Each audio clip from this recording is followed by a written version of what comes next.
ప్రపంచంలోని అనేక రహస్యాల కోసం ఈ ఛానల్ని వెంటనే సబ్స్క్రైబ్ చేసుకోండి. హిందూ పురాణాల ప్రకారం సాధారణంగా 7 చిరంజీవులను ప్రధానంగా చెబుతూ ఉంటారు.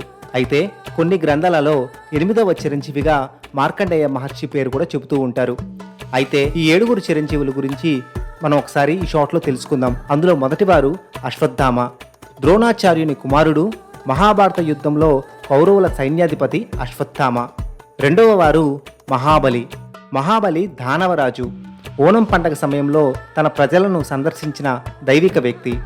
మూడవ వారు వేదవ్యాస, మహాభారతం పురాణాల రచయిత, విష్ణువు అవతారంగా పరిగణించబడతారు వేదవ్యాస. నాలుగవ వారు హనుమాన్, ఆంజనేయుడు, రామాయణంలో శ్రీరాముని అనన్య భక్తుడు, అంతేకాకుండా శివుని అవతారంగా చెప్పుకుంటారు. ఐదవ వారు విభీషణుడు రావణుని సోదరుడు, రాముని పక్షంలో ధర్మాన్ని ఎంచుకున్న రాక్షసరాజు.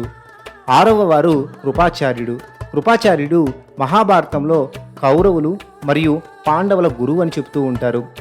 ఏడవ వారు పరశురాముడు విష్ణువు యొక్క 6వ అవతారం, ధర్మ రక్షణ కోసం భూమిపై నివసిస్తున్నవారు. మరియు 8వ వారు మార్కండేయ మహర్షిని 8వ చిరంజీవిగా పేర్కొంటారు.